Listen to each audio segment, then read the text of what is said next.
好，我哋今晚嗰個嘅講道題目叫做得拯救後的生活啊，得拯救之後嘅生活啊，提多書3章1到11啊，咁咧如果有一個人喺山區行路失蹤啊，咁咧於是咧有啲拯救隊啊去揾佢，終於揾到咯喎，直升機揾到佢，然後吊緊水上去架直升機度啊，要將佢咧救佢離開呢個山區。你認為呢個啱啱俾人救到嘅人，佢會有咩反應啊？哇！拍晒手掌啦，好感恩係咪啊？本來死得噶喎，係咪啊？本來咧真係隨時咧係冇命嘅，但係而家能夠有命，再加埋人哋咁樣吊佢上嘅直升機，佢一定咧會非常配合啊，好信服啊，係啦，因為咧係救緊佢噶嘛，所以咧佢咧嗰個飛行員叫佢做乜，佢就跟住做。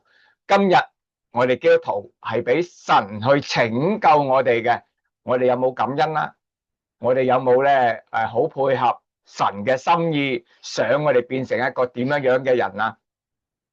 我哋今晚睇嘅提多書3章1到11下，我哋咧係習慣係先睇聖經，先俾嗰個撮要內容嚇。好啦，呢度就係提多書3章啊，一開始第一節嗰度啦嚇。你要提醒眾人，叫他們順服作官的、掌權的，遵他的命，預備行各樣的善事，不要毀謗，不要爭競，總要和平，要向眾人大顯溫柔。我們從前也是無知、悖逆、受迷惑，服侍各樣私欲和宴樂，常存惡毒嫉妒的心，是可恨的，又是彼此相恨。但到了神我們救主的恩慈和他向人所施的慈愛顯明的時候，他便救了我們，並不是因我們自己所行的義，乃是照他的憐憫，藉着重生的洗和聖靈的更新。聖靈就是神藉着耶穌基督我們救主厚厚澆灌在我們身上的，好叫我們因他的恩得稱為義，可以憑着永生的盼望成為後嗣啊！我撳埋嗰個另一個譯法，可以憑着盼望承受永生，這話是可信的，係啦。跟住啦，我也與你把這些事切切實實地講明，使那些以信神的人留心作正經事業，這都是美事，並且與人有益。第9節，要遠避無知的辯論和家譜的空談以及紛爭，並因律法而起的爭競，因為這都是虛妄無益的。分門結黨的人，警戒過1、2次就要棄絕他，因為知道這等人已經背道犯了罪，自己明知不是，還是去做啊！咁咧，聖經我哋咧要接受，唔係按我哋嘅喜好，係咧神嘅旨意咧，有啲嘢要話緊俾我哋聽。頭先你感應到噶啦，神喺呢度咧有啲嘢講緊俾我哋聽嘅。提多書3章1到11講咗乜嘢啊？係啦，保羅咧吩咐提多代表使徒佢咧去提醒眾教會嘅眾人咧，喺世界生活嗰陣時咧應該有一啲嘅表現。你知唔知有呢樣嘢㗎？我哋基督徒喺世界上生活係有啲表現係應該嘅喎。從前未蒙恩咧，充滿惡行，但係而家咧俾神重生啊！係啦，第2次出生啊，重生啊！勸勉信徒要留心活出好行為，避免因為律法而起嘅爭端。如果有人傳異端，而唔聽警戒咧，要將呢啲人咧棄絕喎，係啦，咁陣間都再講解咩叫棄絕嚇。提多書係啦，最近第一次講，我哋上次都講咗個背景出嚟㗎啦。咁係啦，提多咧係係啦外邦人嚟嘅嚇，保羅嘅助手。保羅咧係主後67年咧殉道嘅，但係佢喺羅馬第一次軟禁之後咧，62到64年咧係第一次獲釋。咁咧相信佢喺呢段時間咧差派唔同嘅人咧，或者佢自己都去過唔同地方去宣教都唔定嘅。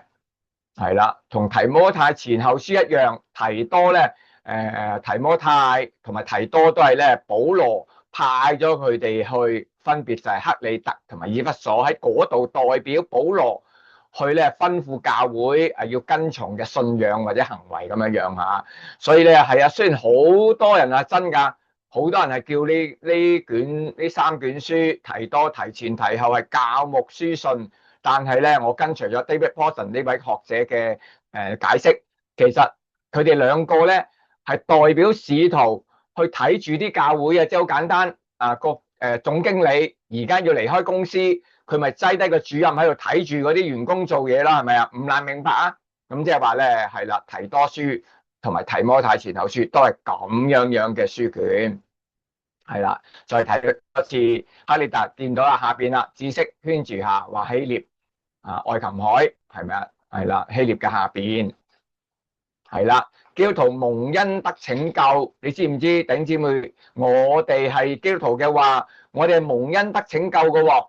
神對佢哋喺世上生活，你估個心意係乜嘢嘢啊？係乜嘢嘢？知唔知啊？嚇，咁我哋唔緊要嘅喎，我哋唔知咪今晚讀到要知咯。好啦，首先相對從前嘅係啦嘅情況，信徒而家應有嘅生活，即係相對從前未信主。一個信徒而家應有嘅生活係點樣樣㗎？第一節，你要提醒眾人，叫他們信服作官的、掌權的，遵他的命，預備行各樣的善事。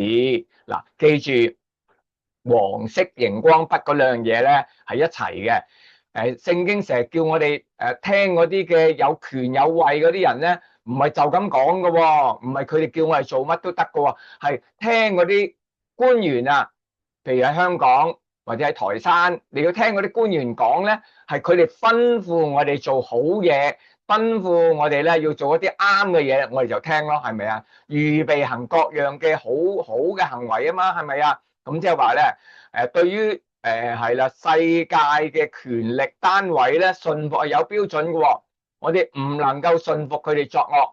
只可以信服佢哋咧係行善，我哋唔能夠信服佢哋悖逆神，係啦，試過啦，係啦，猶太人捉咗彼得話唔准傳耶穌啊，咁但係彼得話咩啊？順從神，不順從人是應當的，捉咗佢嗰啲係有權有位嘅人嚟嘅喎，明白啊嘛？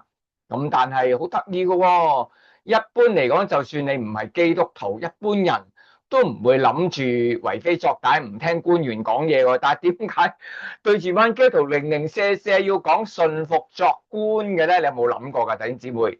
其實呢個有一定嘅原因嘅喎。點解要教導順服官員啊？因為弟兄姊妹啊，聖經咁樣嘅説話，反而俾我哋知道，原來第一世紀信耶穌嘅信徒咧，好單純啊，因為佢真係信主耶穌再來㗎。大家知唔知耶穌2000年前第一次嚟緊咧？佢第二次嚟㗎，唔係第一次嚟啊！第一次嚟係個 BB 仔，第二次嚟嗰陣時候，信徒會點樣樣啊？信徒會同佢一齊作王啊！即係話你如果第時要係間公司嘅，你係總經理，你會唔會聽過係啦個主任仔嘅説話？唔會咯。咁所以初期教會嗰啲基督徒咧，好中意問一個問題：咦，我第時係要同耶穌做皇帝，耶穌先係呢個世界最大嗰個皇帝，我而家點會係啦？我而家邊使聽而家喺呢個地球上面嗰啲嘅嗰啲嘅九品芝麻官啊，或者嗰啲皇帝仔嘅説話，佢哋真係好信耶穌嗱。弟兄姊妹，你要欣賞啊！第一世紀嘅基督徒好信耶穌，信得非常之好啊！所以知道耶穌翻嚟，知道有復活，同埋我哋要好似耶穌咁復活做皇帝啊！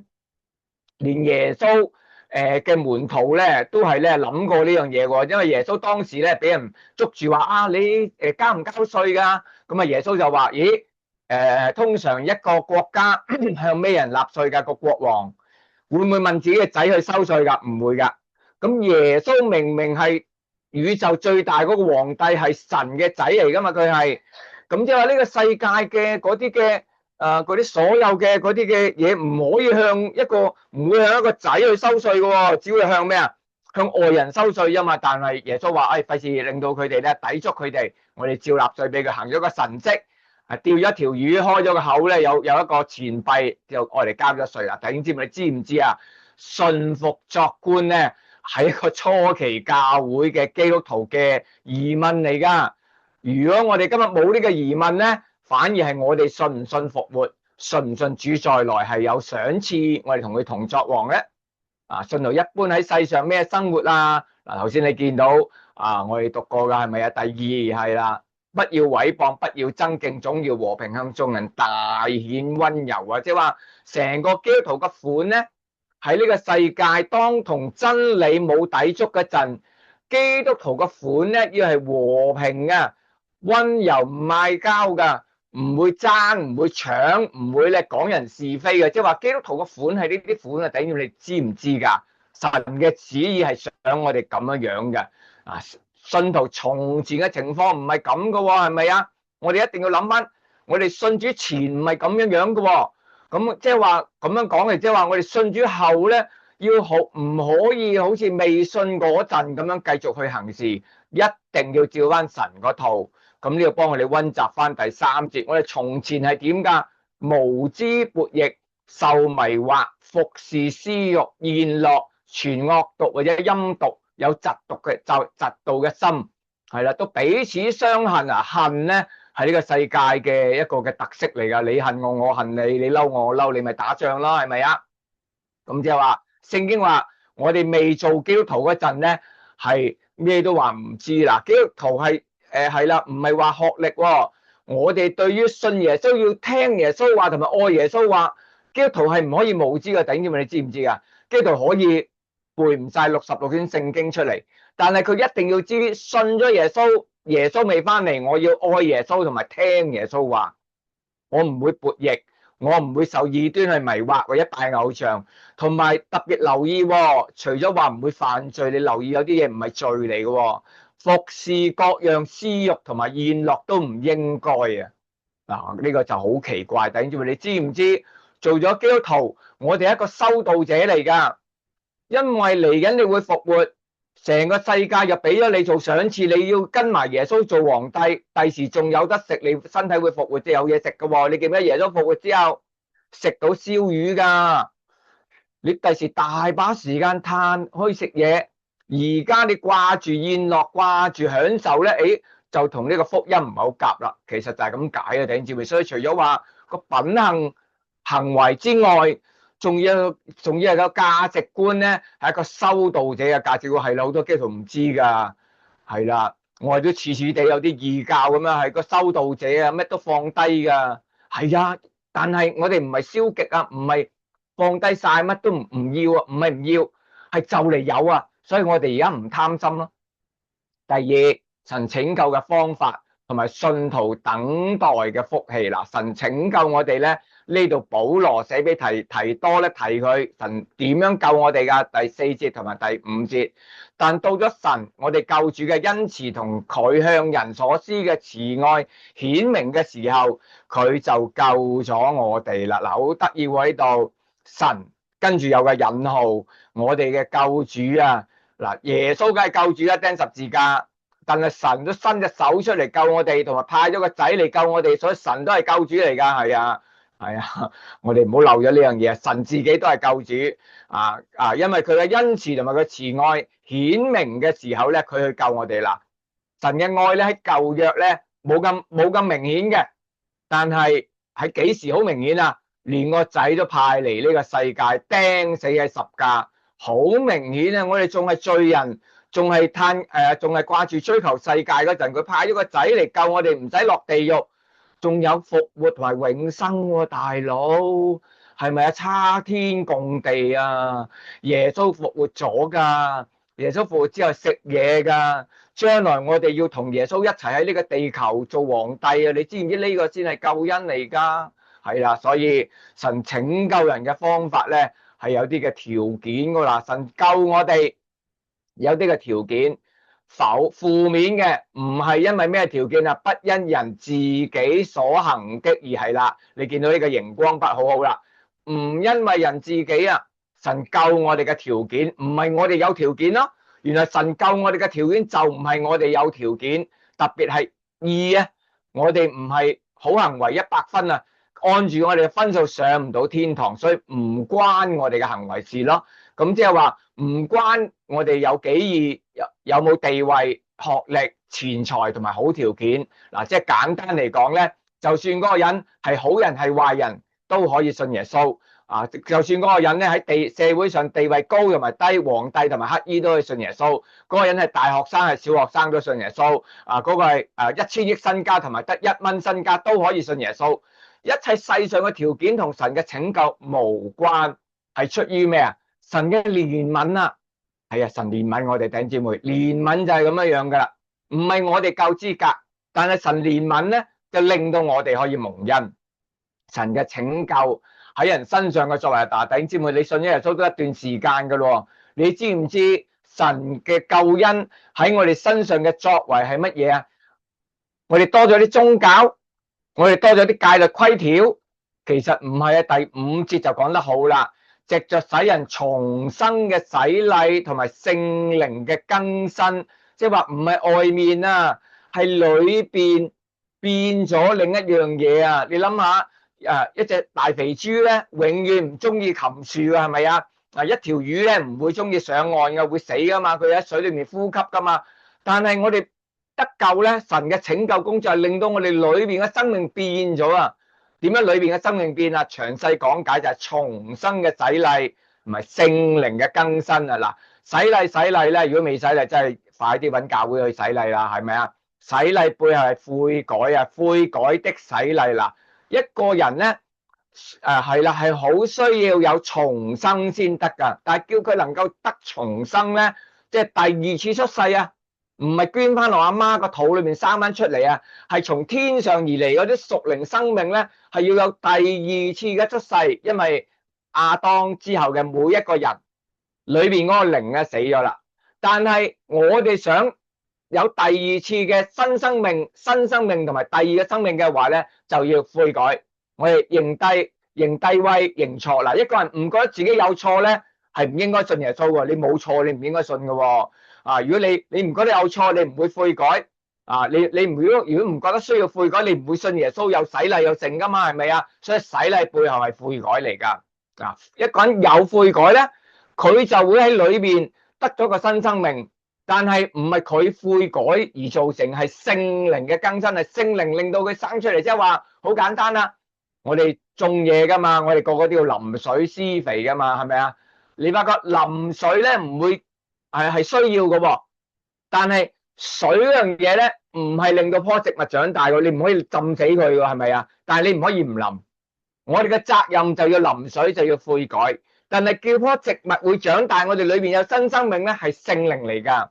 咁即係話救恩嗰個作為，最緊要係裏邊有個新生命嘅改變啊，係啦。而且呢度仲忍唔住口提我哋咧，嗱，聖靈係一個好大嘅證據嚟噶嘛。天堂我哋未見到，耶穌再來未發生啊嘛。咁而且我哋將來咁大嘅福分，令到我哋今生可以做一個修道者，放低世界，放低自己嘅主權喎。所以第6節講起聖靈咧，就真係忍唔住啦。保羅有聖靈嘅感動，佢話乜嘢？聖靈就係神藉着耶穌基督，我哋救主厚厚澆灌喺我哋身上噶啦。好簡單嘅說話就係最震撼嘅真理啊！聖經唔中意講誇張嘅說話。聖靈一係就有，一係就冇。聖靈喺一個人身上咧唔會唔覺噶嗱，聖靈喺一個人身上係會厚厚嘅澆灌啊！澆灌咧即係淋花，即係你個農夫個田地乾一乾，揸住個水喉，哇！佢係咁開大個水喉，厚厚嘅淋啲水內嗰塊乾爭爭嘅嗰塊田地嗰度，厚厚啊！即係話。聖靈出現喺信徒身上係好多噶，好明顯噶，唔係個觀念，唔係思想嚟噶，係力量嚟噶，一眼就見到啦。頂住你，如果你喺崇語堂經歷過，你唔會唔知係咪啊？嗱，我俾翻一個你兩位老人家未必記得噶啦。我哋喺2020年咧有個旅行。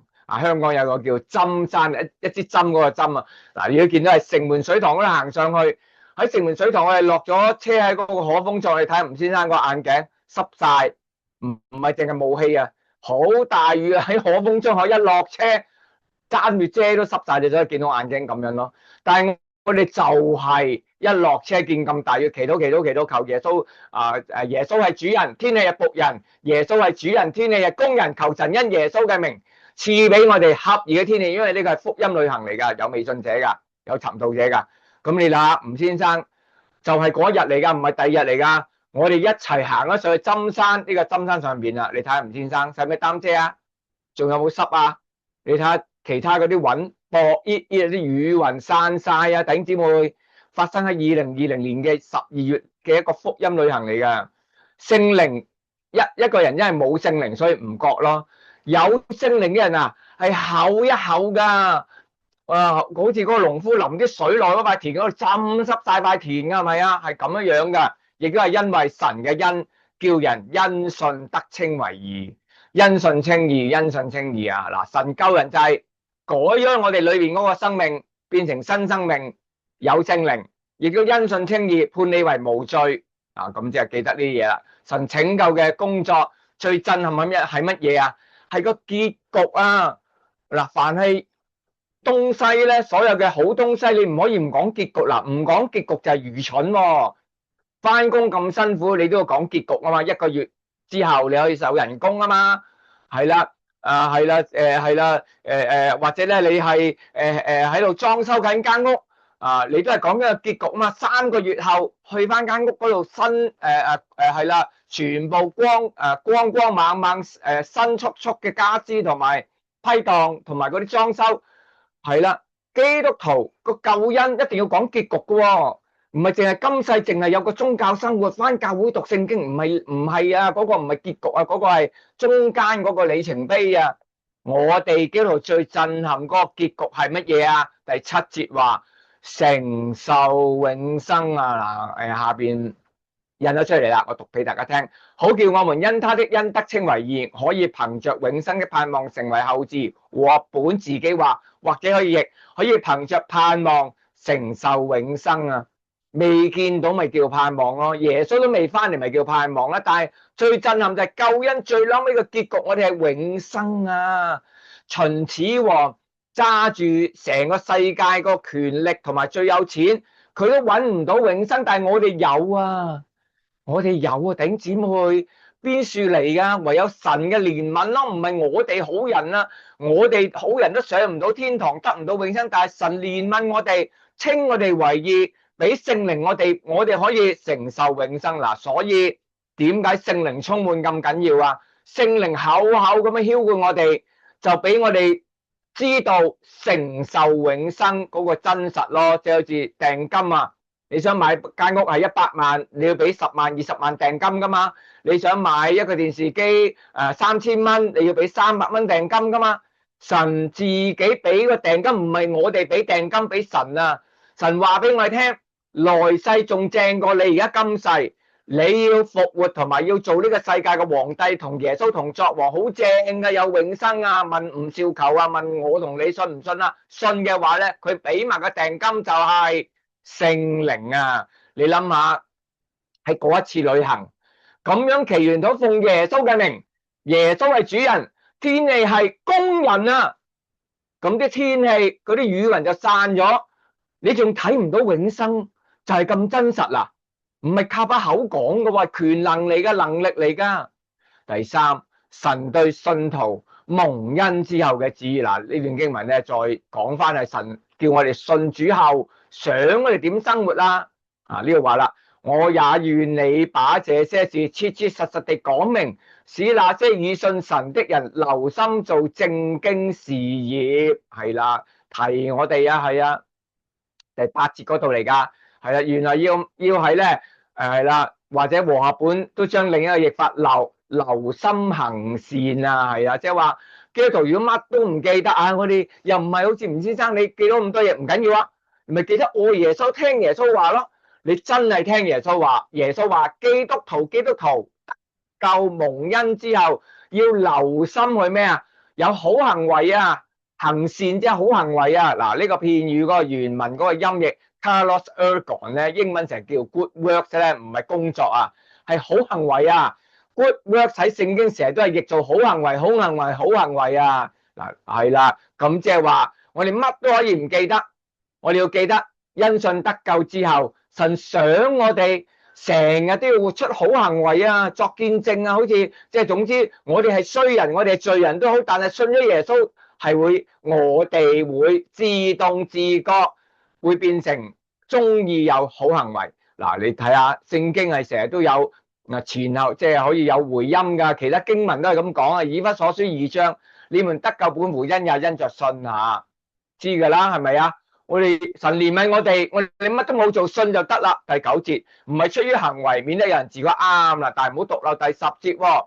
我哋做咗基督徒係完是佢嘅工作，喺基督耶穌裏邊咧，做成咗啦，開咗工啦，為要叫我哋乜嘢？行善，咪就係好行為咯，為要叫我們有好行為啊。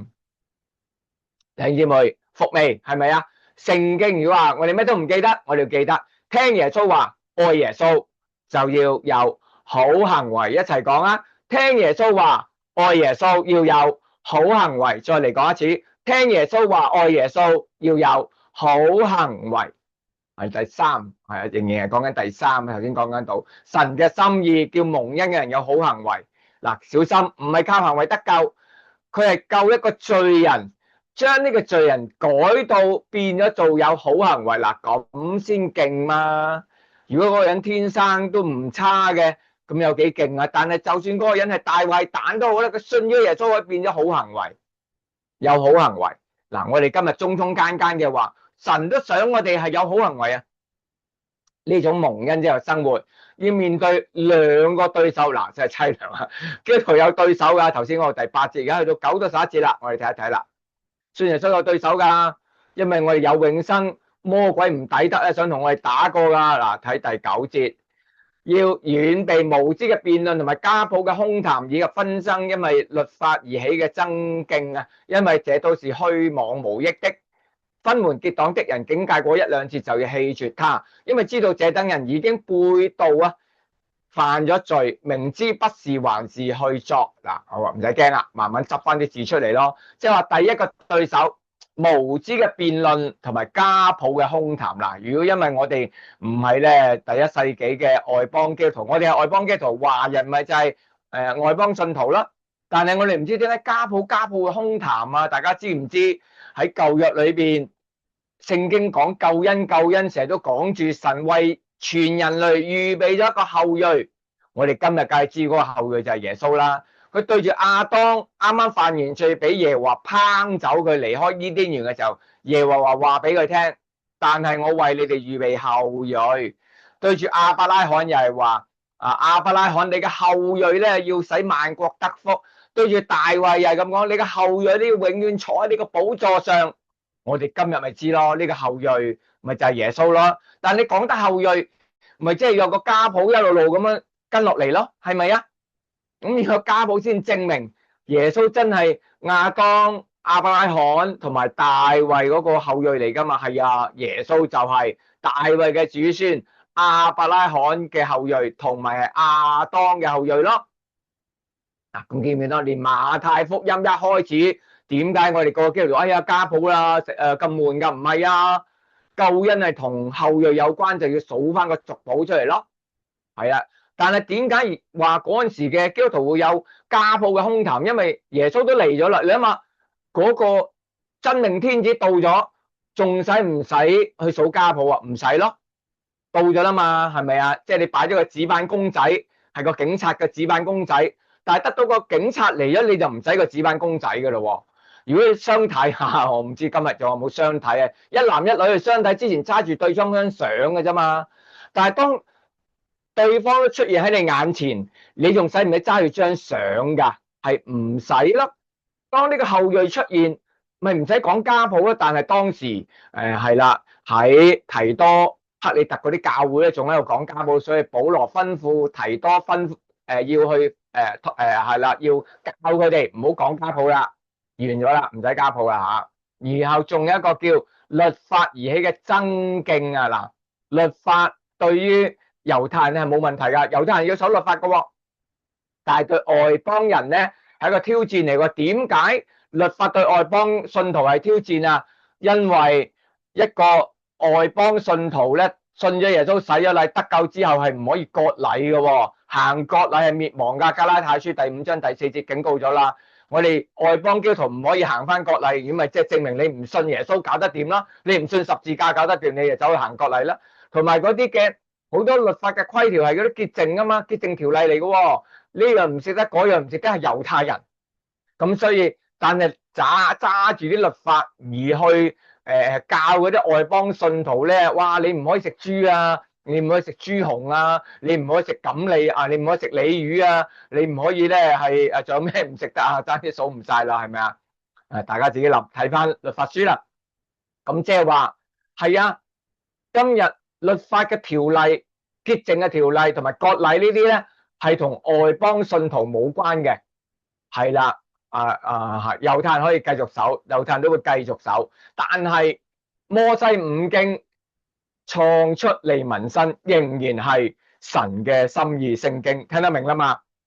外邦信徒唔應該行割禮，唔應該守嗰啲潔淨，唔係要守嗰啲潔淨條例，但係真係咧舊約摩西嘅律法仍然係聖經嚟嘅吓，咁樣大家消化得到噶啦。咁所以因為家譜同埋律法而有辯論咧，仲會引起結黨吓。嗱，分門結黨嘅人咧，音譯呢個 hereticos 咧，可以譯做異端啊。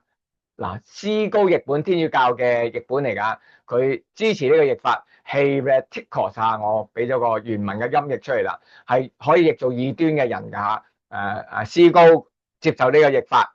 支持呢個譯法，對異端人在譴責過一次兩次以後就該遠離他，係異端嚟噶，教外邦信徒行割禮係會叫佢滅亡，所以保羅加拉太書都係咧指責過呢件事噶，咁即係唔係結黨，係咧叫佢滅亡。嗱，你諗下，保羅對結黨出晒名嘅哥林多人咧係結晒黨噶喎，但係保羅冇話佢哋滅亡係異端啊，咁有證明咧呢度係喺呢度咧好清楚咧，唔係話提多嗰啲嘅克里特嗰啲人咧係咧結黨所以滅亡啊，意思係棄絕佢哋啊，係佢哋係異端啊，就係講家譜同埋講律法，教外邦人要守割禮，所以係變咗異端咧，撳都撳唔停咯。嗱，警戒過一兩次都唔停止佢哋異端嘅教導咧，就要棄絕呢個人。點樣棄絕啊？教會有權柄嘅喎，不過唔來自教會，來自神，係天上嘅權柄，將呢個人逐出教會。逐出教會即係話佢唔得救啊。咁即係一講傳異端咧係唔得救嘅喎。嗱，呢個要接受㗎，神有權柄㗎，破壞神救恩，叫極佢都唔停咧，呢個人滅亡㗎啦。咁喺呢啲咁窄嘅事上邊咧，係咁清楚嘅事上邊咧，神係有權柄交俾教會去將啲人逐出教會啦。逐出教會，就算佢夾硬翻咗嚟都冇用啊，因為佢傳異端就唔得救㗎啦，除非佢悔改。所以頂住佢今晚嘅聖經話俾我聽，我哋做咗基督徒之後，神嘅心意係對我哋有心意嘅喎。你唔好唔知道基督徒我唔知啦，淨係因信得救，唔係啊。嗱，所以點解咁多基督徒冇豐盛生命啊？明明信咗之後好多嘢噶，但係佢淨係知因信得救，因信稱義，死唔死火啊？係啊，即係話人對得救，神對我哋得救之後，唔好過從前嘅生活，壞嘢衰嘢唔好做，品格行為係之外咧，我哋仲要記得。我哋嘅價值觀好似一個修道者啊，因為我哋嚟緊復活，仲可以做皇帝，大把時間嘆，大把嘢食，所以我哋而家要放低呢個世界先啊！嗱，幾特別咧？